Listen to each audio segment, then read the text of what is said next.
Also acknowledging our broadcasting partners, the Josh app, Daily Hunt, Mitro, and Oneindia. And together we'd like to extend a very fervent welcome to all of you. Friends, in the wake of the COVID-19 outbreak, the entire mankind across the globe has been suffering. Enhancing the body's natural defense system and immunities is playing an important role, therefore, to maintain optimum health. We all know prevention is better than cure. While there's no such medicine as of now, it will be good to take preventive measures which boost our immunity in these times. And Ayurveda, being the science of life, propagates the gifts of nature in maintaining a healthier and happy living lifestyle. It is my pleasure to introduce amongst us today two very eminent guests, Dr. Gurmeet Singh, scientist, inventor, Dr. Gurmeet Singh, scientist, inventor, innovator, entrepreneur with 25 years plus of experience of working in academia and food industry research and development. He's got a strong interest in food first solutions for health, wellness, and environment sustainability. Mr. Gurmeet has filed 25 patents, published 20 articles, and edited books. He's a BTech in chemical engineering from the Indian Institute of Technology, Delhi, and a PhD in chemical engineering from Pennsylvania State University, USA. Also joining us today on this special Ayurveda talk is Dr. D.C. Katoch, who's the advisor Department of Ayush Ministry. Dr. Katoch has also been working at the WHO as the national consultant for traditional medicine for many years and has been a focal point in implementing WHO Government of India cooperation strategies. He has been responsible for planning, coordination, and traditional medicine and homeopathy as well. He's an acclaimed international speaker on Ayurveda and has demonstrated exemplary commitment working in Ayush systems. I welcome both of you. My first question to you, Gurmeet sir. Ayurveda dates back to centuries with a global spread of demand and supply of Ayurveda products and services increasing manifolds now. In terms of modern medicine interventions, how has Ayurveda, in your opinion, been able to remain sound and effective with its advisories and practices? Yeah, actually, very interesting question. How is it that in the onslaught of modern medicine, the onslaught of, you could also say, big pharma and big food, Ayurveda has kept itself relevant, right? I mean, 3,000 plus years, some say 5,000 years of continuous history of practice. How has it been relevant? So I think firstly, it has stayed relevant for so many thousands of years itself points to the efficacy of the formulations of the treatment, as well as the philosophical framework, that Ayurveda presents. And I think to me, the most interesting thing when I read Ayurveda, as you mentioned, right, I'm a chemical engineer by training. And it's only very recently that I have joined on 4 saal hue hain, where I have joined this University of Transdisciplinary Health Sciences and Technology in Bangalore, where I had a center called Center for Ayurveda, Biology and Holistic Nutrition. So while I was always interested in aspects of nutrition and also traditional knowledge and traditional knowledge systems, my research activities have started 4 years ago. And what interests me the most is this framework which links, I call it the personalized nutrition framework of Prakriti, Prakriti and Dosha. And the Prakriti then telling us how we are susceptible to various diseases, differently susceptible to various diseases, and what we can do to do the prevention, and largely through food also, to Ahar, Vihar, and Aushadh. So there is food, there is lifestyle, and there are supplements and medicines, right? So how we can, so it's that preventive part which is extremely exciting. And so it becomes holistic in that sense, right? Modern medicine is largely curative, right? Ayurveda balances curative with the preventive aspect. It also is very contextual in the sense that ingredients that are grown locally, right? So we have a connect with our culture, we have a connect with our flora and fauna. That is extremely important for whenever, especially when it comes to the preventive part of medicine. It's not an alien कि कोई एक extract है एक capsule में डाला और लिया, कुछ mycin हो गया या कुछ statin हो गया. Well, those are extremely important. No, I think what modern medicine has done is quite fabulous. But the context of the Ayurveda, one, the holistic context, and then the 360 that it relates with our culture, our heritage, and also with our future and sustainability, that makes it so relevant, continuously relevant to us. बिल्कुल. और यहाँ मैं Katoch sir आपसे जानना चाहूंगी, आप किस तरह आयुर्वेद को परिभाषित करेंगे, और ये जो हम ग्लोबल वेलनेस आजकल सुन रहे हैं, इसके बारे में आप क्या कहना चाहेंगे, क्योंकि आप WHO के संग इतना काम कर चुके हैं और कर भी रहे हैं, and they are going to now establish the first ever center of traditional medicine in India. Thank you. Ayurveda, it cannot be considered as a medical system. It should not be considered as a medical system. It is all about a system for holistic healthcare. Holistic healthcare. And if you see the word Ayurveda itself means the knowledge, the science of life, how to protect life. That is all about mentioned in Ayurveda, right?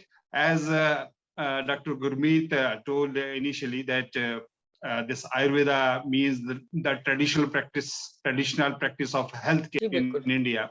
No, this Ayurveda has gone global. It is not product based. Product is a secondary part.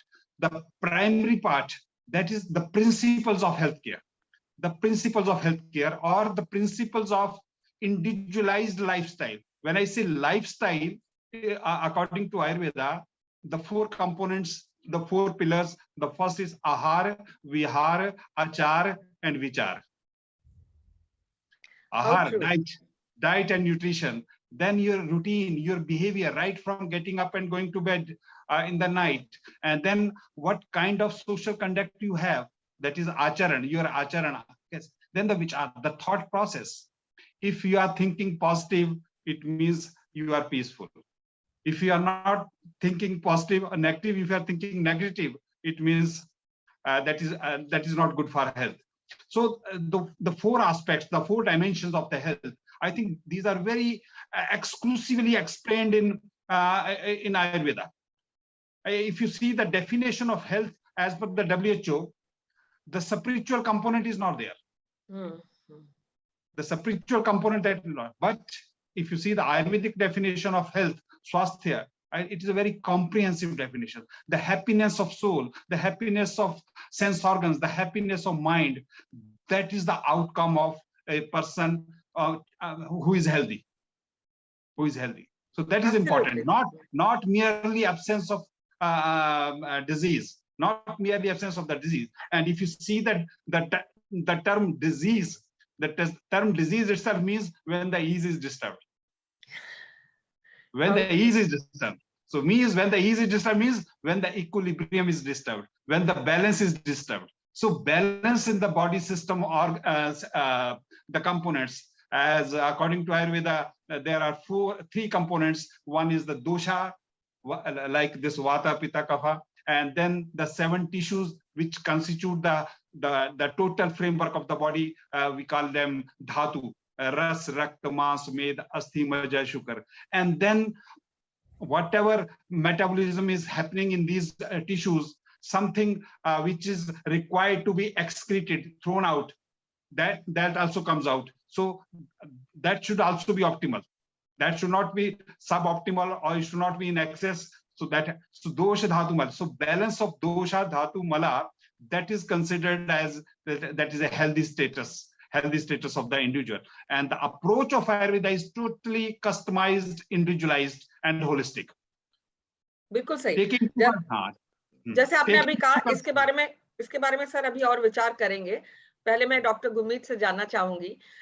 Since we're talking about the global perspective, and Dr. Katoch has put such relevant insights on the same, what is your take, sir, on Ministry of Ayush engaging with others, and stakeholders, collaborators on such kind of drives, awareness drives, and to popularize Ayurveda through the masses? How can it become accessible for the world? I think so. These initiatives are extremely important, and WHO is now recognizing it, and there's a formal statement and policy now in place. So these are important steps in making it global. But I mean, fundamentally, why is it going global? Because there is a crying need today to for holistic health. No, there is a realization that just the constituents of food by themselves and putting them in a capsule will not lead to health. And as Dr. Katoch mentioned, this holistic health, right, which has to do with not just the physical health, but also the as we said, no, prasan indriya chahiye, the prasan manas chahiye. So it is prasan atma chahiye. So the soul, the sense organs, the mind. Are also part of health. So that holistic thinking is there. And I think if we take it one step beyond, three things to make it holistic. One is the individual's health, right? The second is that of the society, because the individual lives within the society. And so the society, the dignity of the society becomes important. And third is the environment, the sustainability of the environment.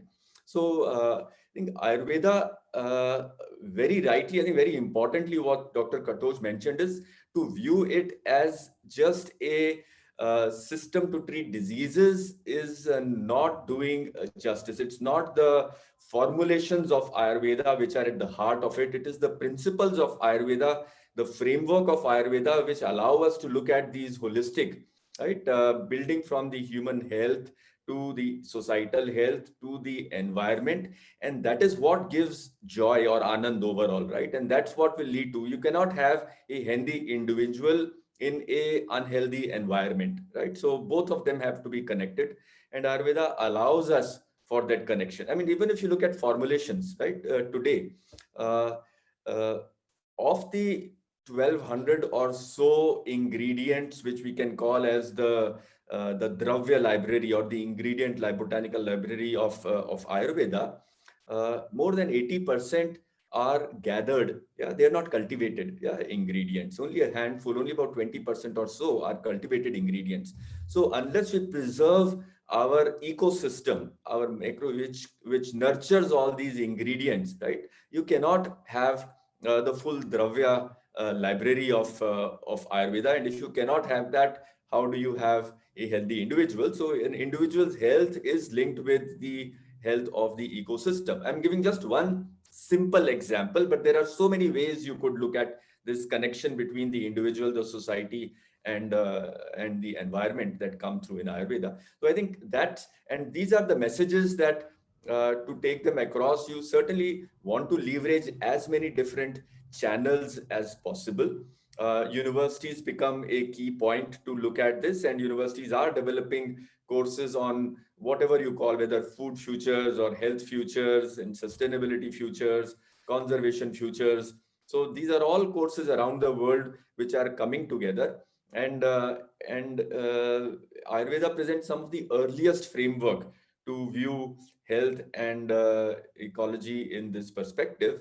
So all the initiatives that the ministry can take to network Ayurveda, Ayush in the global community are extremely important, right? To popularize it.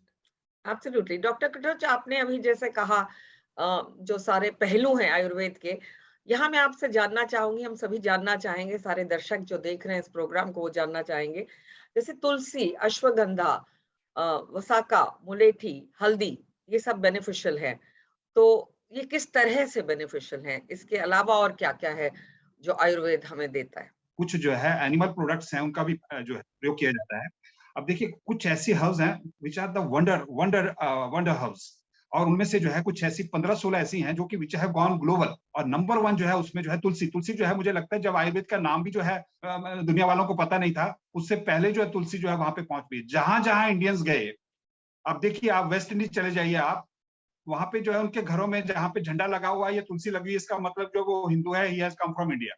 वहां पे जो है तो वो क्या कहते हैं, ये कुछ ऐसे प्लांट्स हैं विच हैव गॉन ग्लोबल। अब इनके जाने के पीछे क्या कारण है, क्यों जो है लोगों को जो है ज्यादा पता है इसके बारे में, ये ज्यादा इसका इस्तेमाल हो रहा है, क्योंकि ये पहले हमारे जो है होम किचन में जो है इसको यूज करते थे। These are all the home remedies हैं। अब क्या है कि इनके ऊपर जो है काफी जो है साइंटिफिक वर्क हुआ। अब देखिए ये जो क्या कहते हैं गिलोय है, गुडूची जिसको हम कहते हैं, अब ये क्या कहते हैं कोरोना के टाइम में, कोविड के टाइम में जो है सबसे ज्यादा जो इस्तेमाल किसी भी फार्मुलेशन में होता है, आयुर्वेद की किसी भी फार्मुलेशन, वो गुडूची का है। गुडूची is physico psycho immuno protector, मतलब फिजिकल हेल्थ में भी इंपॉर्टेंट है ये, मेंटल हेल्थ में भी इंपॉर्टेंट है, इम्यूनोलॉजिकल हेल्थ के लिए भी इंपॉर्टेंट है ये, and it is chemo protective. मतलब गुडूची जो है वो 4 पैरामीटर्स के ऊपर जो है काम करती है। जो फिजिकल जो पैरामीटर्स हैं उनको भी करेक्ट करती है, जो मेंटल पैरामीटर्स हैं उनके ऊपर भी जो है क्या कहते हैं इसका असर है, जो केमिकल पैरामीटर्स हैं, अब जैसे क्या कहते हैं गाउट है, तो गाउट में क्या होता है कि बॉडी में जो है यूरिक एसिड जो है वो ज्यादा होता है, तो ये यूरिक एसिड को भी कम करती है। और उसके बाद जो है जो क्या कहते हैं इम्यूनोलॉजिकल जो पैरामीटर्स है, जो इम्यून सिस्टम है उसको जो है ये स्ट्रेंथन करती है। तो इसीलिए जो है क्या कहते हैं गुरुजी का जो है सबसे ज्यादा प्रयोग जो है वो आयुर्वेद की फार्मुलेशंस में जो है, खास करके जो है ये जो इम्यूनोडेफिशिएंसी जो डिसऑर्डर्स हैं, और खास करके ये जो कोविड वाला जो है, कोविड में सबसे ज्यादा जो जितने भी ये काढ़े बनते हैं, कुछ बनते हैं, गिलोय जो है ज्यादा। और इसको जो है गुरुजी का जो एक सिनोनिम है उसका नाम है Amrita.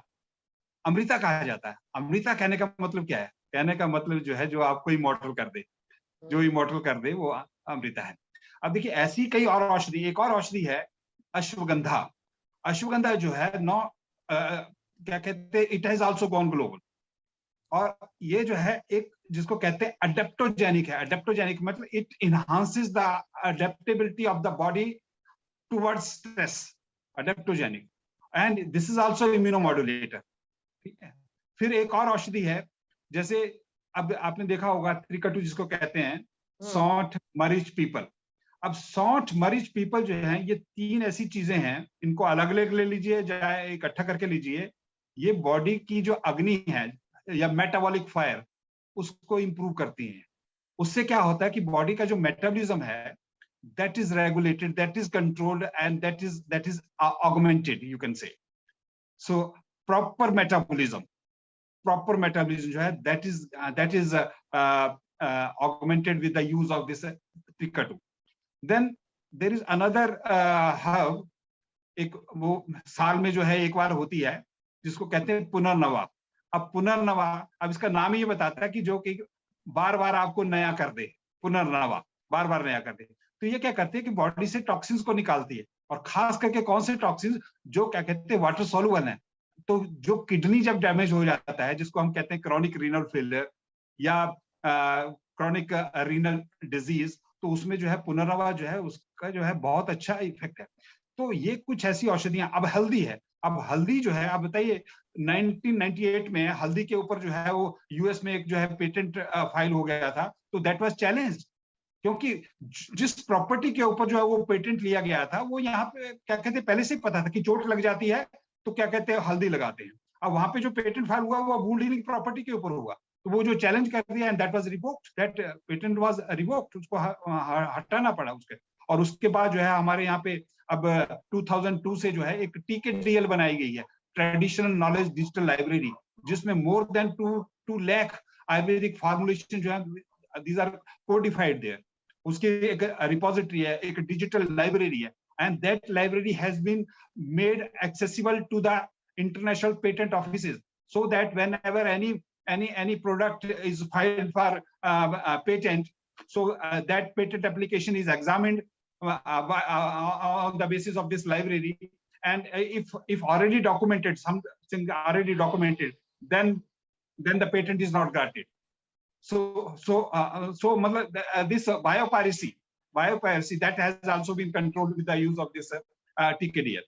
Now, I have been seeing the development of Ayush, particularly Ayurveda, for the last around 30 years. Believe me, when I came to central government in 1993, at that point of time, there was only a small division in the Ministry of Health and Family Welfare, which was looking after Ayush. And then there was a big policy support, and the government of India took a decision to set up Department of Indian Systems of Homeopathy, Indian System of Medicine and Homeopathy in 1995. So that was the big exclusive policy support for the traditional Indian systems of medicine and homeopathy. And then in 2002, I was there in the Department of Ayush, and then first time I think there was a exclusive policy for Indian system of medicine and homeopathy that is known as National Policy for Indian System of Medicine and Homeopathy 2002. And now we are in 2022, and when the last health policy was revised in 2017, health policy 2017, you will find that there are a lot of elements of Ayush in the policy at the primary healthcare level, secondary healthcare level, and the tertiary healthcare level, that Ayush should be there in the health system at every level. And the network of institutions in our country, now it is growing. So within the country and outside the country, the outreach of Ayush, it is enhancing, it is increasing day by day. Absolutely. As you rightly said, it is increasing, and the outreach needs to increase even further for global wellness, which we are talking about today. Dr. Gurmeet, how could perhaps the Ayurvedic boards and universities in India collaborate with international universities to incorporate Ayurveda in curriculum and academia of the world? What are your thoughts, especially related to medical universities, because it is a very scientific use? I think there are multiple aspects, at least two that we should. I think the place to begin is, of course, education, right? I mean, I always feel actually, if I look at our university, the way we've progressed, right? Uh, we've said that our first emphasis will be research, right? We set up our research centers. We didn't straight away as a university. Most Indian universities, if you look at, have education as the first mandate, right? So we said, let's not start an education program. Let us first do research. Whatever research we have, let us now take it to the society. So we created translation programs, outreach programs. Let us take it to a society and see the impact of our research in society. And the learnings we get from our research and from our outreach programs, when we take it to communities, is what we then brought out, and we've started our curriculum. We have an MSc in Ayurveda biology that we started this year. We have a MSc in food futures that we've started. So these are programs that we have started based on our research. So it is not कि कहीं पे कोई textbook available है globally और उसको लेके हमने पढ़ाना शुरू कर दिया. It is a something which is nurtured from personal experiences of research and work in communities that creates content. So I think that is firstly, that is what is required in the Indian ecosystem, that there should be many such places which have a personal experience of research and translation. And from that research and translation, new education content comes, which is very unique to yourself. And with that, you now approach global universities and form partnerships and create education content globally. And that then takes it forward into research problems which are of global context, and you create research collaborations. And those research collaborations globally will then take it into the products in those global communities, right? And so while I am giving a linear path, this path necessarily does not have to be linear कि पहले research किया India में, फिर translation किया India में, फिर education बनाया India में, that education leads to education partners globally, that then leads to research globally, and that leads to outreach programs globally. ये मैं एक linear explanation कर रहा हूँ, but all things don't need to happen linearly. They can be cross-fertilized so that it happens quickly. And again, the role of Ayush Ministry in India to set up such high-quality collaborations, right, with the with esteemed universities of globally. And most universities globally, the good ones, the exceptional ones, they are very open in their intent. So if it is approached in a manner which is very process oriented, also very scientifically with the scientific grounding, most universities are open to such curricula. And if Ayush can play a facilitator role there, WHO is on board as well. So if we can leverage global organizations, we can leverage our ministries to set up such collaborations. Just like, I mean, if you look at IITs, for example, when the IITs got founded, I'm talking about 50 years ago, 60 years ago, each IIT was linked with a university, right? IIT Delhi, where I'm from, UK के साथ था उनका relationship, Bombay का, किसी का USSR के साथ था, किसी का USA के साथ था, France के साथ था, Germany के साथ था. So those relationships then created those engineering content. There we were looking from those countries into India. We didn't want to focus कि एक ही country से सब influence हो जाए. That is, we went to 4 or 5 different countries and brought the programs in and created. There was those collaborations created a engineering force in India, which today is recognized globally. Today we want the reverse to happen, right? Which is that hey, here is this Ayurvedic framework for health and wellness and sustainability, and how do we now collaborate? So if our Ayush ministry can help in these collaborations, one-on-one collaborations, there are about 10 leading centers of Ayurveda in India, if I look at academically. Then if they can help establish these one-on-one connects, right? And we build that curriculum in these different universities, that would be one starting point, is how I think. Absolutely. And it's very interesting that the budget this year has kind of made these collaborations, and IIT Kanpur is already on the way to forge such collaborations across, even in Saudi. These are things that are now happening so that global wellness reaches a new high. Katoch sir, आपसे जानना चाहूंगी क्या challenges हैं और क्या research हो रही है. जैसे डॉक्टर गुरमीत ने कहा, बहुत रिसर्च चल रही है आयुष में, तो प्रेजेंटली आपको क्या लगता है, क्या क्या हमें करना चाहिए? 4 चीजें जो है चाहिए हमें. Number 1, the policy support. I think it is already there. Initially there was a silent policy support, then there was a inclusive policy support, and now we have exclusive policy support. That is why the Ministry of Ayush has been set up, right? So exclusive policy support is there. Second is to enhance the access to Ayush, means the health facilities. Now within the country, I think that has already been done. If you see, we have around 28,000 Ayush dispensaries set up by the government, by the central government, by the state government. Around 4,000 Ayush hospitals. Then after this National Rural Health Mission and after this National Health Mission, now the physical integration has started. Around 25,000 health facilities of the modern system of medicine, like primary health centers, community health center, and the district hospital. In those centers, the Ayush centers have been created. So that is happening. So that we say that, okay, mainstreaming is happening. But this has to be done outside the country also. Outside the country also. And for that, that is the focus. So that is why if you see the budget and at the time of partition, it was only 60 lakhs rupees. 60 lakh rupees for the Ayush budget. But now it has grown up to 3,500 crores in the last 70 years. Now what government is thinking? Now the ecosystem, I think that has been set up. That has been set up. Now educational control regulatory system is there for Ayush, exclusive. National Commission of Indian System of Medicine.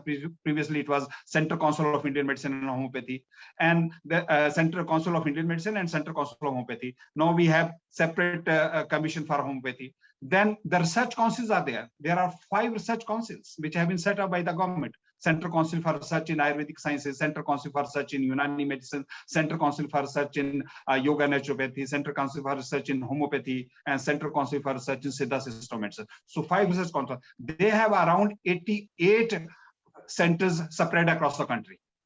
And these centers, they are doing in-house research as well as they are collaborating with the other research centers.